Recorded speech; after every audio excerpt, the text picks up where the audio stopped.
demystify this idea that there's this one rich guy who's going to want all this stuff, when it's like in reality, most black men with money marry black women.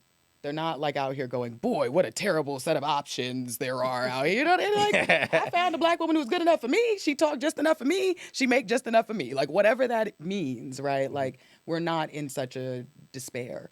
The truth is that people get married less when they have less money, and they also commit less often when they are not in a six-figure relationship, right? So that's across all races. That's not just us. There are some things that I think, because so many people are historically in black communities are coming from also poor communities and immigrant communities, sometimes I think we think it's coming from our culture, when in fact it's like, if you were to go somewhere else, you would feel totally different about it. Like if you go to most people who are from the South, who have large families from the South, right? They know people who are married and been married. Now, I'm not saying those marriages are healthy. I'm just saying they know people who stay together, and it's not about the fact that the woman's using a man and the man's using a woman, right? And I think in the black community, we don't give ourselves enough credit for the fact that we're better at maintaining close relationships and family than most other cultures are, right? And that's Can we in talk about that? Because I've actually never heard that statistic. I actually so. disagree, by the way. And I mean, you But but can, but but you we're can, gonna You can talk about argue with the right? numbers. You can, But you you know, disagree about what? but I mean, it's like for we're better example, than at all cultures. maintaining at most of the cultures in this country, Oh, right? in this country, okay. So when I it don't comes to in like worldwide. other comparisons of other groups of people in this country, poor people, particularly black people, and hemispherically, I actually mean that. Southern. In the hemisphere, I mean like Brazil, Oh, okay. Dominican Republic, Puerto Rico, here, African-based cultures, right? We need each other. We need each other. That's why I said when you lose a bunch of money and then your relationship falls apart, you just lost a bunch of privilege, and now we got each other, and we got to look around and be like, but are you enough to help me get back to my good stage? Like maybe you're not. Like maybe you gonna mess up my whole plan for myself. A lot of us know that we grew up in communities with chosen family. A lot of us know that. We call people auntie and uncle who were not our auntie and uncle. We have people in our family who might not have never got married, but they living in the same house, you know. And I think that kind of relationship maintenance is not about the privilege on paper of saying we're married, right? It's about the reality that like a lot of times this concept for people, if you say just cut them off, in our community, we're like, ooh, that's a little harsh, because our first instinct is actually, if you can fix it, maybe you fix it. And even though it might seem rude to more privileged people that you're direct, it's a good social skill to tell people what you need and what you think. Or because otherwise we're walking around and I don't like you and you don't really know it and you're not really sure what to do about that. Like most of us who have ever been in an office know it's uncomfortable to not know if people like you or not. It's like, is this real? This is not real, you know, but good social relationships feel authentic. And a lot of us know who are from cities with immigrants in it, with black folks in it, that the most social people we know are black folks, right? So when we're talking about relationships, we have the skills, but we're also being disempowered a lot and told about ourselves a lot. We have really low self esteem. Often we lose people that we can't really control losing. You know, from very young ages, a lot of us lose people. So by the time we're talking about adult love, there are so many things that are ingrained into us that just go, try to prevent yourself from getting hurt, which is not the same thing as saying, we don't know how to do this. Yeah. Wow.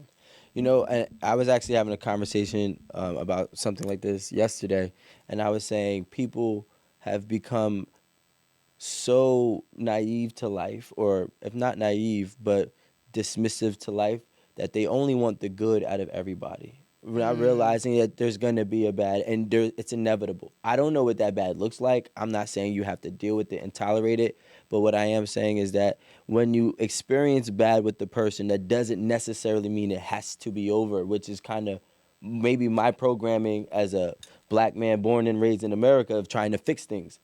But I also see it as that's the reality. If I fight with Aaron today, I might not be mad tomorrow. So why am I still holding on to it? I might. Yeah, but like I definitely You can hit me will. next week. but okay, well then we wait the week. But I feel like people be trying to be so tough for this one thing. Oh nah, red flag, cut off. But I'm like, wait, hold on, time out. How did you contribute to this? Did you contribute, if how? You know what I'm saying? And how can you get over this part? And is this really that monumental? I think we're out here trying to seek a perfect partner without any trouble, any cause, any struggle, and really any willingness in case any of these things do transpire in the near future. Well, can I ask you a question? When you make this statement, are you including people who may cross a boundary with you, like a boundary that you've set, for your mental and physical wellness or whatever, and they cross that boundary? Do you agree that it's okay to like red flag, cut them off, versus trying to work through that? If I keep it specific to what you're saying, and just want to reiterate it, make sure I'm not going off track. If you set a boundary and somebody crosses it and they break it, right? Obviously, there are different severities. So I'm not saying all boundaries. But let's say if I said, I don't know, let's use an example. Don't throw my clothes away, right?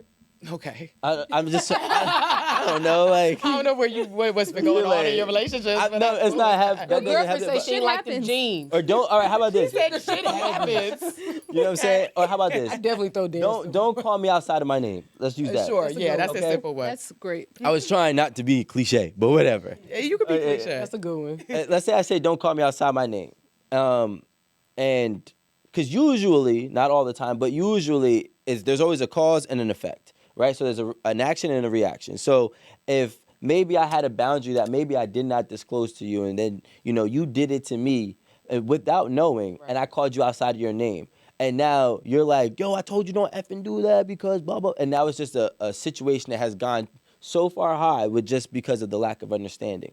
Now I think it's different when people are being malicious. Like malicious intent is different, but misunderstanding or hell, maybe you did nothing. And I just got so much going on in my life right now that maybe I'm not even sharing with you. I'm stressed about work. I'm not happy at my job.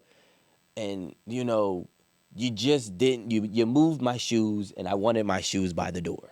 And now I'm losing it, right? Obviously, I need a lot of help at that point. Yeah, But- you need therapy. Yeah, you may need therapy, there right? goes one of them Ooh, Mr. signs. Angry. Yeah. But what I am saying is, Shoes by the door. like you mother. You not finna yell at me about no shoes. No, but in Yeah. his defense, is when you suppress so much stuff. Yeah, it's the littlest Yeah, thing that's True, but gonna that's lack of just- communication within your relationship. or maybe it's sometimes the thing is, especially as Black people, we're so used to carrying weight. Shouldering, yeah, Yeah. So that at some point in time, it's like they say, the straw that breaks the camel's back.